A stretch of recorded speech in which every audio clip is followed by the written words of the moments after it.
മഹാലക്ഷ്മി സീരിയലിൻ്റെ ഇന്നത്തെ എപ്പിസോഡിലേക്ക് എല്ലാവർക്കും സ്വാഗതം. അങ്ങനെ നമ്മളുടെ വാമദേവനോട് അനന്തു ആണെങ്കിൽ മഹാലക്ഷ്മി കണ്ണനോട് സത്യങ്ങൾ പറഞ്ഞ കാര്യമൊന്നും പറയണില്ല. വാമദേവൻ കുറച്ചും കൂടി പ്രതീക്ഷിച്ചോട്ടെ എന്ന് വിചാരിച്ചിട്ട് തന്നെ വാമദേവനെ പൊട്ടനാക്കാൻ വേണ്ടിയിട്ട് അനന്തു പറയുന്നുണ്ട്, എന്തായാലും ഇപ്പോൾ പൈസ തരാൻ പറ്റില്ല, കുറച്ച് സാവകാശം വേണം. മഹി ഇപ്പോൾ ICU കിടക്കാം, അതുകൊണ്ട് ഞാൻ എങ്ങനെയാണ് പൈസ തന്നെ?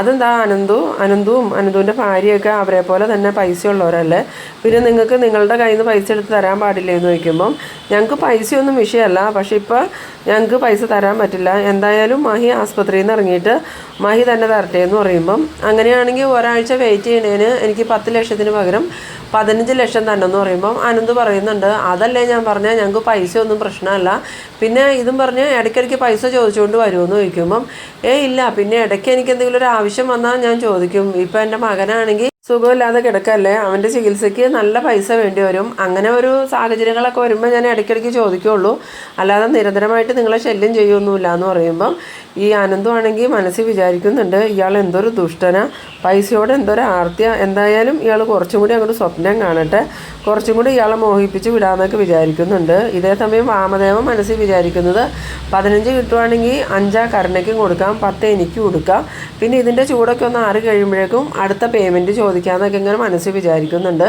എന്നിട്ട് അനന്ത് പറയുന്നുണ്ട്, എന്തായാലും അടുത്ത ആഴ്ച ഞാൻ പൈസ തരാം, എനിക്ക് മഹിയോടും ഒന്ന് ആലോചിക്കണം എന്ന് പറയുമ്പോൾ എന്നാൽ അടുത്ത വ്യാഴാഴ്ചത്തേക്ക് ഉറപ്പിച്ചാലോ എന്ന് ചോദിക്കുന്ന സമയത്ത് അതല്ലേ ഞാൻ പറഞ്ഞാൽ മഹിയോട് സംസാരിച്ചിട്ട് ഞാൻ പറയാമെന്ന്. അന്നേരം വാമദേവൻ പറയുന്നുണ്ട്, ഇനിയും അവളോട് സംസാരിക്കണോ, ഇനിയും ദിവസം നീണ്ടു പോയിട്ടുണ്ടെങ്കിൽ 15 എന്നുള്ളത് 20 ആവും, പിന്നെ 25 ആവും എന്ന് പറയുമ്പം അനന്ത് പറയുന്നുണ്ട്, അതൊന്നും വിഷയമല്ലാന്നേ, പണമേ ഞങ്ങൾക്ക് വിഷയമല്ലാന്ന് ഞങ്ങൾ പറഞ്ഞില്ലേ, പിന്നെ എന്താ, എന്നാൽ അടുത്ത ആഴ്ച നമുക്ക് കാണാമെന്നും പറഞ്ഞുകൊണ്ട് ഇവർ രണ്ടുപേരും പിരിയുന്നുണ്ട്. പിന്നീട് കാണിക്കുന്നത് നമ്മളുടെ മഹാലക്ഷ്മീനെ ആണെങ്കിൽ ചെക്കപ്പിന് കൊണ്ടുപോയിട്ട് തിരിച്ചു കൊണ്ടുവരുന്ന സമയത്ത് ലേഖയും കണ്ണനും എല്ലാവരും വന്നിട്ട് മഹിയോട് ചോദിക്കുന്നുണ്ട്, എങ്ങനെയുണ്ട് മഹി, ഇപ്പം എന്തെങ്കിലും കുഴപ്പമുണ്ടോ എന്ന് ചോദിക്കുമ്പം ഇപ്പോഴാണ് സമാധാനമായത്, കുഞ്ഞിനും എനിക്കും യാതൊരു പ്രശ്നവും എന്നാണ് ഡോക്ടർ പറഞ്ഞത്, ഇപ്പോഴാണ് ശരിക്കും നേരെ ശ്വാസം വിടണേന്ന് പറയുമ്പം കണ്ണൻ പറയുന്നുണ്ട്, എന്തായാലും കുഴപ്പമൊന്നുമില്ലല്ലോ, സമാധാനമായി, ഇനിയിപ്പോൾ അനന്തുവേട്ടനെ പോയിട്ട് കാണുന്നില്ലല്ലോ എന്ന് ലേഖ പറയുമ്പോൾ അവനിപ്പോൾ ഇങ്ങോട്ട് വന്നോളും, എന്തായാലും അയാളുടെ അടുത്ത് സംസാരിച്ചിട്ട് വരട്ടെന്ന്. ആ സമയത്താണ് അനന്തു അങ്ങോട്ട് വരുന്നത്. അനന്തു വന്നതും കണ്ണാന്നും പറഞ്ഞ് വിളിച്ച് വരുമ്പം എന്തായടാ അയാളുടെ കാര്യം എന്താക്കിയെന്ന് ചോദിക്കുമ്പോൾ അയാളോട് ഞാൻ സത്യങ്ങളൊന്നും പറഞ്ഞില്ലടാ കണ്ണ, അയാൾ കുറച്ച് നാളും കൂടി പ്രതീക്ഷിച്ചോട്ടെ എന്ന് കരുതി ഞാൻ അയാൾക്ക് കുറച്ചും കൂടി പ്രതീക്ഷ കൊടുത്താൽ വിട്ടെ, അയാളിപ്പോൾ പൈസയുടെ അളവ് കൂട്ടി 10 പറഞ്ഞത് 15 ആയി, ഇനിയും വൈകിട്ടുണ്ടെങ്കിൽ കൂടുതൽ വേണമെന്നാണ് പറഞ്ഞതെന്ന് പറയുമ്പം കണ്ണൻ പറയുന്നുണ്ടോ, ഇയാളെ പോലെ ഒരു ജന്മം, എന്നാലും ചെറിയൊരു അവസരം കിട്ടിയപ്പോഴേക്കും അയാളത് മുതലാക്കുവാണല്ലോ, അയാളൊക്കെ എന്തൊരു വലിയ ദുഷ്ടനാണെന്ന്. പിന്നീട് അനന്ത് പറയുന്നുണ്ട്, എന്തായാലും അയാൾക്ക് ഭയങ്കര ആർത്തിയല്ലേ, അപ്പോൾ കുറച്ചും കൂടി അയാളെ ആർത്തി പിടിക്കട്ടെ, അയാളുടെ പ്രതീക്ഷയ്ക്ക് അവസാനം നമുക്ക് അയാളെ നിരാശപ്പെടുത്തിയാൽ മതി എന്ന് പറയുമ്പം കണ്ണൻ പറയുന്നുണ്ട്, എന്തായാലും പെട്ടെന്നൊന്നും അയാളുടെ പ്രതീക്ഷകൾ കെടുത്തണ്ടടാ, കുറച്ചധികം പ്രതീക്ഷ കൊടുത്തിട്ട് അയാളുടെ പ്രതീക്ഷ പൊളിച്ചാൽ മതി എന്ന് പറയുമ്പം അനന്ത് പറയുന്നുണ്ട്, അതൊക്കെ ഞാൻ കൈകാര്യം ചെയ്തോളാടാ, അതൊന്നും നീ ആലോചിച്ച് ടെൻഷനാവണ്ടാന്ന്. പിന്നീട് കാണിക്കുന്നത് നമ്മളുടെ വാമദേവനാണെങ്കിൽ തിരിച്ച് വീട്ടിലോട്ട് വരാണ്. ബെല്ലടിക്കണ കേട്ടതും സീമന്തിനി വന്ന് ഡോറ് തുറന്നിട്ട് ആ വാമേട്ടനാണോ, പോയ കാര്യം എന്തായി വാമേട്ടാന്ന് ചോദിക്കുമ്പോൾ ഒരാഴ്ചത്തെ സാവകാശവും കൂടി അവർ ചോദിച്ചിട്ടുണ്ട്. അതെന്താ വാമേട്ട, അവരിനി പറ്റിക്കണയാണോ എന്ന് ചോദിക്കുമ്പോൾ അല്ല സീമന്തിനി, മഹാലക്ഷ്മി ഇപ്പോൾ ICUലല്ലേ കിടക്കണേ, അതുകൊണ്ട് ഒരാഴ്ച കഴിഞ്ഞിട്ട് പൈസ തരാൻ പറ്റുള്ളൂ എന്ന് അനന്ത് പറഞ്ഞ്, അതിന് ഞാൻ വേറൊരു ഉപാധി പറഞ്ഞിട്ടുണ്ട്, 10 എന്നുള്ളത് 15 ലക്ഷം ആക്കിയിട്ടുണ്ട്, അങ്ങനെയാകുമ്പോൾ 5 ലക്ഷം ആ കരുണയ്ക്കും കൊടുക്കാമല്ലോ എന്ന്. അന്നേരം സീമന്തിനി പറയുന്നുണ്ട്, ആ കരുണയെ പോലെ ഒരു വൃത്തികെട്ട പെണ്ണിനെ ഞാൻ എൻ്റെ ജീവിതത്തിൽ കണ്ടിട്ടില്ല എന്ന് പറയുമ്പോൾ എന്നാലും അവൾ കിട്ടിയ അവസരം പാഴാക്കാതെ അല്ലേ നമ്മളോട് പൈസ ചോദിച്ചത്, കൃത്യസമയത്ത് അവളിവിടെ വന്നു പെടുമെന്ന് ആരെങ്കിലും അറിഞ്ഞോ, നമ്മളുടെ സംസാരം അവൾ കേൾക്കുകയും ചെയ്തു, ഇല്ലെങ്കിൽ അവൾക്കൊന്നും കൊടുക്കണ്ടായിരുന്നു എന്ന് പറയുമ്പം ഈ സീമന്തിനി പറയുന്നുണ്ട്, ഇനിയിപ്പോൾ 15 ലക്ഷം അനന്തുമൊക്കെ തരാൻ പോണെന്നുള്ള വിവരം അവളോട് പറയുമൊന്നും വേണ്ട, എന്തായാലും നിങ്ങളിനി എപ്പോഴും അവരെ പൈസ ചോദിച്ച് ശല്യം ചെയ്യരുത് കേട്ടോ, അങ്ങനെ ശല്യം ചെയ്തിട്ടുണ്ടെങ്കിൽ വീർപ്പ് മുട്ടിയിട്ട് മഹാലക്ഷ്മി ആ സത്യങ്ങളെല്ലാം കണ്ണനോട് പറഞ്ഞാൽ പിന്നെ നിങ്ങൾക്ക് ഒന്നും കിട്ടാണ്ടാവും. അതുമാത്രമല്ല വേറൊരു അപകടം കൂടിയുണ്ട്, ഈ മഹാലക്ഷ്മി കണ്ണനോട് സത്യങ്ങൾ പറഞ്ഞു കഴിഞ്ഞാൽ എന്തായാലും കണ്ണൻ പ്രതാപനെ പോലീസിൽ ഏൽപ്പിക്കും, പ്രതാപൻ ജയിലിലേക്ക് പോകുമ്പോൾ നിങ്ങളെ വെറുതെ വിടുമെന്ന് നിങ്ങൾക്ക് തോന്നുന്നുണ്ടോ, കൂടെ നിങ്ങളെയും അയാൾ കൊണ്ടുപോകുന്നു. അത് കേട്ടതും വാമദേവൻ പറയുന്നുണ്ട്, ശരിയാണല്ലോ സീമന്തിനി നീ പറഞ്ഞത്, എന്തായാലും അങ്ങനെ സത്യങ്ങൾ കണ്ണൻ അറിഞ്ഞാലും പ്രശ്നം, ഇനിയിപ്പോൾ മഹാലക്ഷ്മിയെ എപ്പോഴും ഭീഷണിപ്പെടുത്തിയാൽ ചിലപ്പോൾ അവൾ സത്യങ്ങൾ പറയാനും സാധ്യതയുണ്ട്, അതാ ഞാൻ പറഞ്ഞ കൂടെ പൈസയ്ക്ക് ശല്യം ചെയ്യരുതെന്ന്. അന്നേരം വാമദേവൻ പറയുന്നുണ്ട്, അങ്ങനെ ഞാൻ എപ്പോഴും ശല്യം ചെയ്യുമൊന്നുമില്ലടി, ഒരു പൈസ കിട്ടി അതിൻ്റെ ചൂടൊക്കെ ഒന്ന് അറിയതിന് ശേഷം ഞാൻ അടുത്ത പേയ്മെൻറ്റ് ചോദിക്കുകയുള്ളൂ, അതും കൊല്ലത്തിന് 2-3 പ്രാവശ്യം നമ്മളുടെ ആവശ്യം അനുസരിച്ചാൽ ചോദിക്കുകയുള്ളൂ എന്നൊക്കെ ഇങ്ങനെ പറയുന്നുണ്ട്. പിന്നീട് സീമന്തിന് പറയുന്നുണ്ട്, കൊട്ടേഷൻ കൊടുത്ത് കൊല്ലിപ്പിച്ച ആൾ തന്നെ ആ കൊലപാതകം പുറത്ത് പറയാതിരിക്കാൻ വേണ്ടി പൈസ മേടിക്കുന്ന ആദ്യത്തെ സംഭവമായിരിക്കും നിങ്ങളുടേന്ന്. അന്നേരം വാമദേവൻ പറയുന്നുണ്ട്, ഇതൊക്കെ അല്ലേടി ഒരു അവസരം നമുക്ക് പൈസ മേടിച്ചെടുക്കാനുള്ള, എന്തായാലും കിട്ടുന്നത് നമ്മൾ കളയണേ എന്തിനാ. ആ സമയത്ത് സീമന്തിനി വീണ്ടും വാമദേവനോട് പറയുന്നുണ്ട്, ഇനിയിപ്പോൾ പ്രതാപനെ ആ പ്രാന്താശുപത്രിയിലിട്ട് ചികിത്സിച്ച് പ്രതാപൻ്റെ അസുഖമൊക്കെ മാറിക്കഴിഞ്ഞാൽ ചിലപ്പോൾ വിശ്വേട്ടൻ നിങ്ങളുടെ ശരീരത്തേക്ക് വന്ന് കയറിയാലോ, നിങ്ങൾ ചെയ്യുന്നതെല്ലാം വിശ്വേട്ടൻ കണ്ടുകൊണ്ടിരിക്കുകയല്ലേ. അന്നേരം വാമദേവൻ പറയുന്നുണ്ട്, അതെന്തിനാ അവൻ എൻ്റെ ശരീരത്ത് വന്ന് കയറണേന്ന് ചോദിക്കുമ്പം, ഇപ്പോൾ പ്രതാപൻ്റെ ശരീരത്തിൽ കയറിയത് കൊണ്ടല്ലേ പ്രതാപൻ സത്യങ്ങളൊക്കെ വിളിച്ചു പറയണേ. അപ്പം നിങ്ങളുടെ ശരീരത്തിൽ കയറിയ നിങ്ങളും സത്യങ്ങളൊക്കെ വിളിച്ചു പറഞ്ഞുകൊണ്ട് നടക്കും, നിങ്ങളാണ് കൊട്ടേഷൻ കൊടുത്തതെന്നും പ്രതാപന കൊന്നതെന്നും പിന്നെ നിങ്ങളുടെ കാര്യം പോക്കായിരിക്കുമെന്ന്. ഇത് കേട്ടതും വാമദേവനാണെങ്കിൽ പേടിയോടുകൂടി ഭഗവാനെ ഇനി അവനെങ്ങാനും എൻ്റെ ശരീരത്തിൽ വന്ന് കയറുമെന്നൊക്കെ ഓർത്തിങ്ങനെ പേടിച്ച് നിൽക്കുന്നുണ്ട്.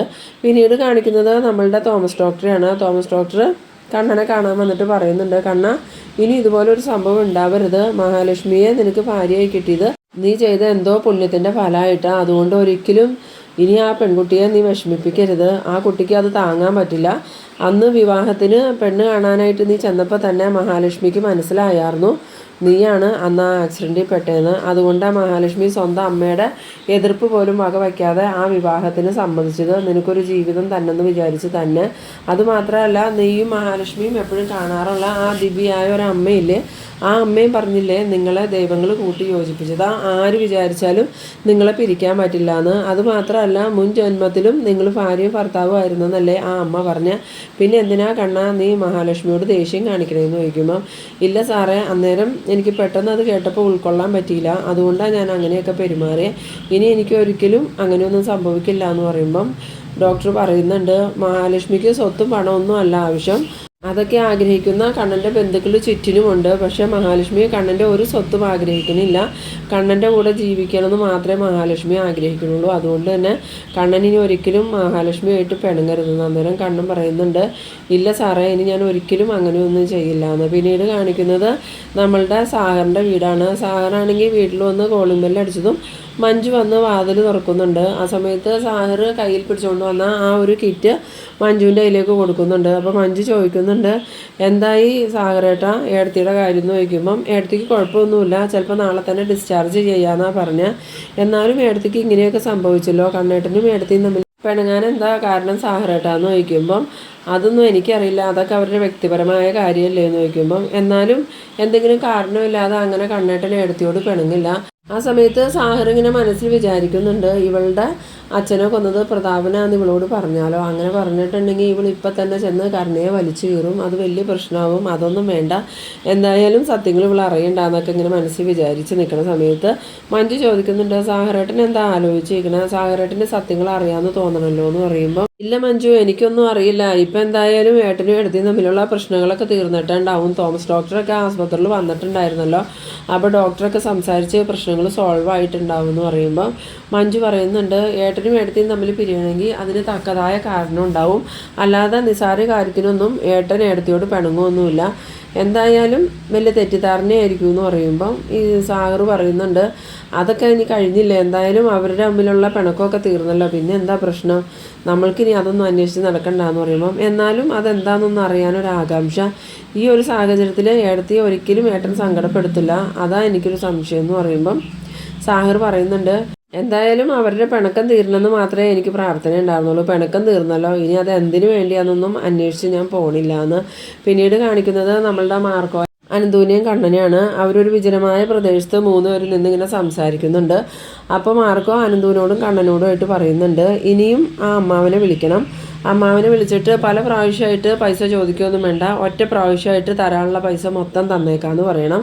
അങ്ങനെ പറഞ്ഞു കഴിയുമ്പം അയാൾക്ക് കുറച്ച് ആർത്തി കൂടും. അപ്പോൾ നമ്മൾ എത്ര കൊടുക്കാമെന്ന് പറയണം മാർക്കോ എന്ന് കണ്ണൻ ചോദിക്കുമ്പം മാർക്കോ പറയുന്നുണ്ട്, അതൊക്കെ അയാൾ പറഞ്ഞോളും കണ്ണൻ സാറേ, പിന്നെ നമ്മൾ അതിൽ നിന്ന് കുറയ്ക്കാൻ വേണ്ടിയിട്ട് ബാർഗെയിൻ ചെയ്താൽ മതി, അല്ലാതെ വേറൊന്നും നമ്മൾ ചെയ്യണ്ട, എന്തായാലും നമ്മൾ പൈസ കൊടുക്കണമൊന്നുമില്ലല്ലോ, നമ്മൾ വെറുതെ അയാളെ മോഹിപ്പിക്കണമല്ലേ ഉള്ളൂ, അയാൾ കൂടുതലങ്ങ് പ്രതീക്ഷിക്കട്ടെ. അപ്പോൾ അയാളുടെ പ്രതീക്ഷയൊക്കെ ഒറ്റയടിക്ക് നമുക്ക് ഇല്ലാണ്ടാക്കി കൊടുക്കാം.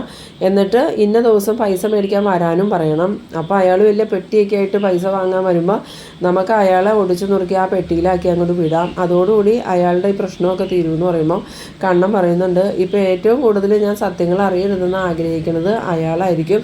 എന്നാലും അയാളൊക്കെ ഒരു മനുഷ്യനാണോ എന്ന് ചോദിക്കുമ്പോൾ മാർക്കോ പറയുന്നുണ്ട്, അയാളെ പോലെയുള്ള ജന്മങ്ങളെ ഒന്നും വിശ്വസിക്കാൻ കൊള്ളില്ല കണ്ണൻ സാറേ. ചെറിയൊരു അവസരം കിട്ടിയാൽ പോലും അയാളൊക്കെ പത്തി വിടർത്തുന്നു. ആ സമയത്ത് അനന്ത് പറയുന്നുണ്ട്, ഇയാളെയൊക്കെ അല്ലേ നീ കമ്പനിയിൽ വെച്ചുകൊണ്ടിരുന്നത്, കമ്പനിയിൽ അയാൾ എന്തോരം നഷ്ടങ്ങൾ വരുത്തി കാണുമെന്ന് ഇപ്പോൾ ഊഹിക്കാമല്ലോ എന്ന് പറയുമ്പോൾ കണ്ണൻ പറയുന്നുണ്ട്, ശരി അനന്തു, അന്നൊന്നും എനിക്കിവരെ പറഞ്ഞു വിടാൻ പറ്റൂലായിരുന്നു. അങ്ങനെ പറഞ്ഞു വിട്ടിരുന്നെങ്കിൽ ഞാനിപ്പോൾ ജീവനോടെ ഉണ്ടാവില്ലായിരുന്നു എന്ന് പറയുമ്പോൾ മാർക്കോ പറയുന്നുണ്ട്, അതെന്തായാലും കണ്ണൻ സാറ് പറഞ്ഞത് നേരെ. പിന്നീട് അവർ ഈ വാമദേവന് പണി കൊടുക്കുന്നതിനെക്കുറിച്ച് തന്നെയാണ് ഇങ്ങനെ സംസാരിച്ച് നിൽക്കുന്നത്. ആ ഒരു ഇതിലാണ് ഈ എപ്പിസോഡ് അവസാനിക്കുന്നത്.